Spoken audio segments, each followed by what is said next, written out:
Welcome back, finally, to the BettorOff Propcast Week 7 matchup between the Denver Broncos and the Cleveland Browns.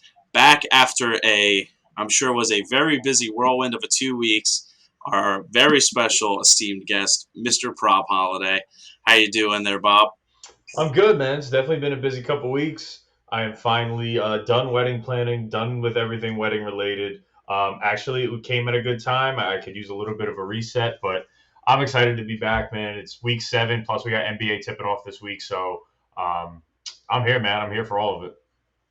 Yeah, it's a good time to be a sports bettor. We got basically everything you want on. We got MLB postseason, NBA tipping off, middle of the NFL, NHL is back. We still got Premier League. It is one of the maybe 2 times of the year where you can find every major sport on the same time. So, good time to be a bettor.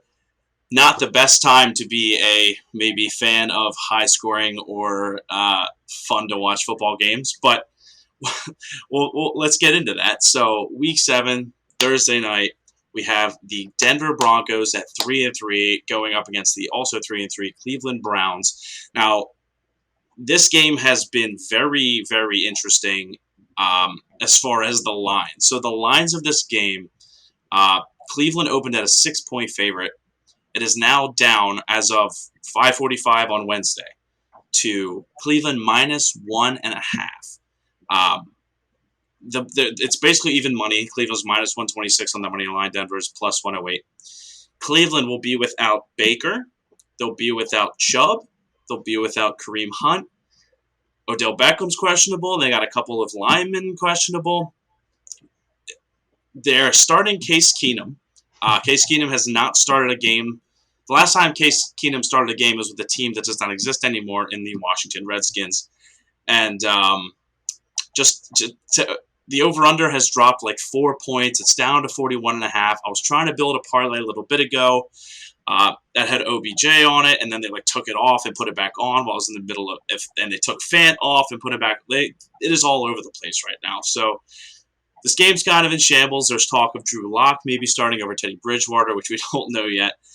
What is your take just going into this game as just a football fan and then B, someone who's trying to look at these lines and get any type of value?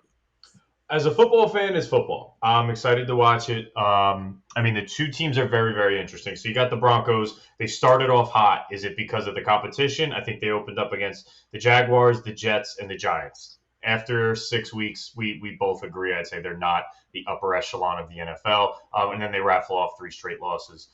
You look at the other side of the ball at the Browns. Every year there's kind of like an injury-bitten team. Nothing goes right. A couple of years ago, it was your Eagles. Are the Browns that team this year? And they're kind of at a crossroads. They have a chance to let Baker get a little bit healthy with that torn labrum of his non-throwing shoulder, and you throw Case Keenum in the mix. Keenum, I think, will be an adequate starter. He's obviously not going to light anything up. He'll be able to move the chains. I think they can hit 20 to 24 points in this game, the Cleveland offense. The most interesting line for me is what's going on the Denver side of the ball. Supposedly the vets in that locker room, Shelby Harris, Simmons, Von Miller, they've called out the entire locker room, questioning their ability to tackle, their focus, their attention to detail, and it's week 7. So Vic Fangio's in the hot seat. I like this game from a Denver standpoint more than Cleveland. They're kind of in a disarray. They don't have many expectations because of all the injuries. So I do think they sink a little bit lower before they bottom out. But I kind of lean Denver in this one early on. Yeah, so like we mentioned before, Case Keenum's going to get the start.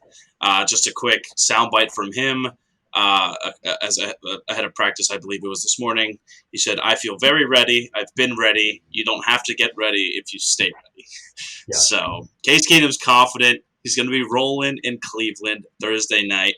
But again, going back to touching on a little bit of from a bettor's point of view, do you have a play or a player that you have in mind that you like going in to the matchup? I do. And I liked it going into the week with Baker, where I was expecting to play a little banged up. I actually like it a little bit more with Case Keenum. That's Austin Hooper, the tight end for the Cleveland Browns. At this time, so at, like we said, 5:45 on Wednesday, there's no lines on his receptions. There's no line on his yards. Obviously, expect that to come out at some point before kickoff tomorrow. If you can get that opening line, it's probably going to be between 30 and 36. I like him to be a major target and always on the radar of Case Keenum in this game. As far as touchdown odds with Hooper, it's pretty damn juicy. I see him as high as plus 410 over on Caesars. I think it's plus 310 on FanDuel. So I'm throwing Austin Hooper touchdown in every same game parlay I'm doing.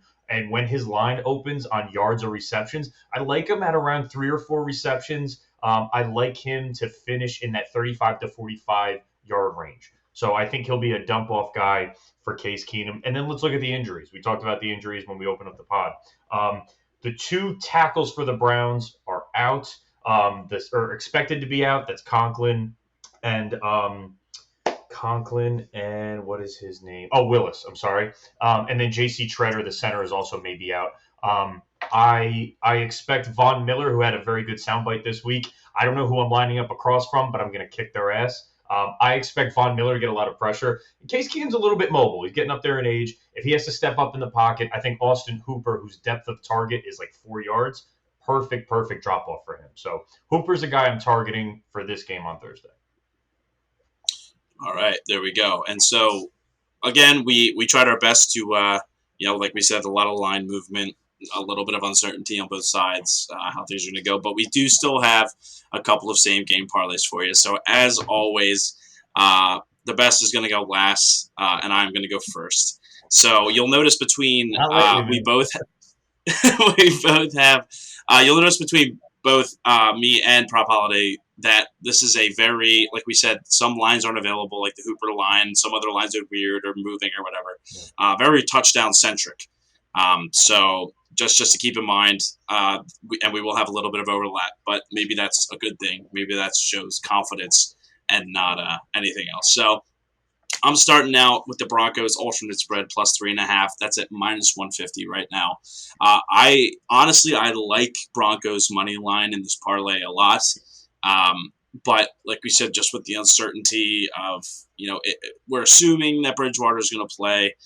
He might not. Drew Lock might play. Who knows what Keenum's going to do? There's just too much for me to really pull the trigger on the money line. So I do kind of like plus 3.5, just, overtime, close game at the end, something like that. They're good to cover. And then with that, I have it's just a 5-leg parlay. So with that, I have 4 touchdown scores. So 2 from each team, because who doesn't love watching both sides of the ball for action?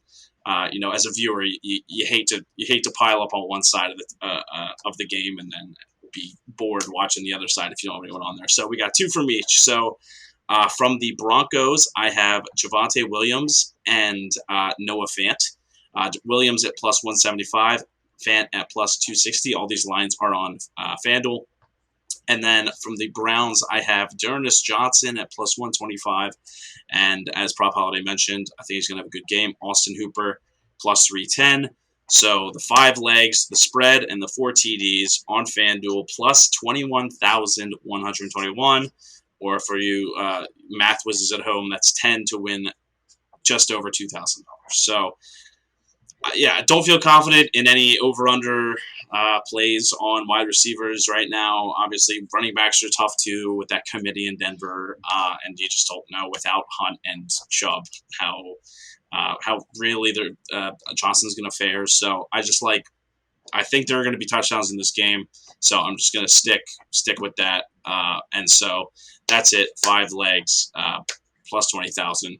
Prop Holiday, what do you got for us? I'm like you said, I'm in a very, very similar boat. It's only 4 legs for me. I'm going with the Broncos money line. I do think this is a must-win game for them, even in Week 7. Fangio he's been questioned all season for passing on Justin Fields. So if this team continues to falter against decent competition, they won the 3 against the lowly guys. They lost 3 against good teams. This is a team that's kind of in the middle. Cleveland should be good, but they haven't been riddled with injuries. He drops this, and they're going to start calling for Fangio's head. So I like the Broncos money line. Agree with you on Dearness Johnson. The weakness of this Denver team is really that linebacking core. They lost inside linebacker Josie Jewell for the entire season, and they've gotten gashed the last 2 games by running backs. Najee Harris went off. Both running backs for the Raiders had a good average, like 4.3 yards per carry, which people overlook as, oh, that's not that good. It's pretty damn good if you're moving the ball 4 yards a clip. So I do think the Browns can get the running game going, especially with Case Keenum. So Dearness Johnson to punch one in. Austin Hooper, we already talked about. And then lastly, to root for someone on the Broncos side of the ball, Javonte Williams, the rookie running back. It's been pretty even between Melvin Gordon and Javonte Williams throughout the season, 50-50. If Drew Lock does have to play, because I think we heard about what's his name, Bridgewater being questionable, it's just going to be leaning on the running game a little bit more. So Javonte Williams, Austin Hooper, Dearness Johnson, and the Broncos. It's $10 to pay $922. So I do think this game, on paper, at first doesn't seem too interesting. Any NFL game is interesting. It is the NFL. And let's see if that Case Keenum, if the quarterbacks rushing touchdowns on Thursday Night Football happens. Case Keenum right now is 5-1 to score a touchdown. And this guy is, I remember him from Hard Knocks with the Rams. He's a gamer, as they like to say. His personality is awesome. So maybe he squeaks one in. So if you want to look for really juicy odds on your same game, throw Case Keenum because he'll throw his body out there. He really, really doesn't care. But my 4-legger is what I'm going with. Awesome. Yeah, it'll be it's always interesting to see 3-3 AFC matchup with a team that has a lot on the line and a team that is just trying to stay afloat at the hype that they entered this season with. So, and in the dog pound, you never know, things will get interesting. So, I think I think that's a short one for us today. Lack of lines and lack of depth in our options, or you don't know who's going to start, is you got to break things down, make things simpler, and I think that's going to be it for us. So the prop holiday return to the Propcast is a little bit shorter, and I'm sure our fans will get be up in arms about it. But I think that's going to do it for the Propcast this week. So week 7, like we said, it's football. We love watching football. AFC, anything can happen.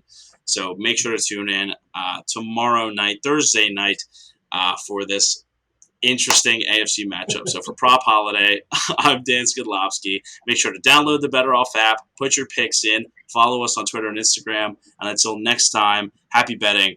We'll see you. Take care. Later, guys.